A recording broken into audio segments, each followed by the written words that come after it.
नाज़रीन, अवामी न्यूज़ में ख़बरनि जो सिलसिलो जारी है। इन वक़्तु असीं तव्हांखे खिपरो मां ख़बर ॾींदा हलूं त पाकिस्तान में कोरोना वायरस जा 2 केस ज़ाहिर थियण खां पोइ पाकिस्तान जी आवाम परेशानी में आहे त वायरस वधीक न फैलिजे। हिन वायरस खां बचण जे लाइ मास्क जो इस्तेमालु कयो पियो वञे, पर पाकिस्तान जे मुख़्तलिफ़ शहरनि जीअं खिपरो में बि कंहिं मेडिकल स्टोर समेत तालका सिविल अस्पताल में हिकु बि मास्क मौजूदु न आहे। शहरीन ख़ौफ़ में मास्क स्टॉक थींदड़ ऐं मुनाफ़ाख़ोरनि ख़िलाफ़ कार्रवाई जी अपील कई आहे ऐं खिपरो जे शहरनि खे मास्क ॾिना वञनि जीअं हू हिन कोरोना वायरस खां बची सघनि। भाई कहना ये है कि अपना क्या नाम है, ये कोरोना वायरस का जो मसला है ना, उसकी यहाँ से चहल पहल बहुत मच गई है। मेडिकल स्टोर वाले ब्लैक में दे रहे हैं और 70 रुपये वाला चीज़ है ना, उस टाइम वो अपना 130-20 रुपये के हिसाब से बेच रहे हैं, कोई 1000 रुपये का बेच रहा है।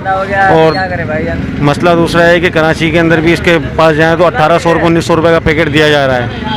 बस इतना ही कहना चाहूँगा कि गवर्नमेंट की हुकूमत से अगर इस तरह का कोई है मसले मसाइल तो उसको फौरी तौर पर हल किया जाए और ये फ्री कैंप में दिया जाए। डॉक्टर के वगैरह मेडिकल पे फ्री होना चाहिए। को भी हालत कोने जेके असांजे हुआ उहे ख़त्म थी विया। 250 हुआ असां हलाए चुका आहिनि।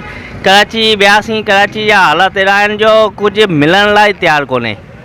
हिते गवर्नमेंट खे इहो हुजे त माण्हुनि खे थोरो रिलीफ ॾियनि ऐं जेके ब्लैकी करे वेठा आहिनि उन्हनि खां बसि वठी ऐं आवाम खे थोरो रिलीफ ॾियनि। नज़र ई कोन था अचनि यार, किथां मिलंदा दुनिया में? हिते नज़र किथे बि कोन था अचनि।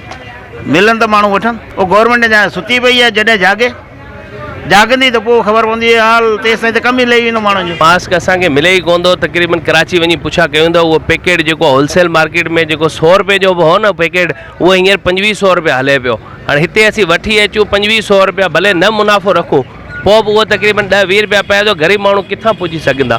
इन करे असीं आणियो ई कोन था। हाणे इहो त गवर्नमेंट खे ॾिसणु घुरिजे न त उहो इहो मास्क अरेंज करे सभिनी खे ॾे जंहिंमां इहो बचा थी सघे किरण वारे। 1700-1800 रुपये हींअर। हाँ, 1700-1800 में हिते वठूं था त माण्हुनि जी रड़ पइजी वेंदी।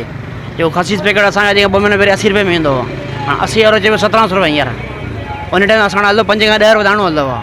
हाणे हींअर जे पैकेट चइबो 1700 रुपया हिन पोज़ीशन वठी कोन थो हींअर। वॾो बहिरान थी वियो हींअर।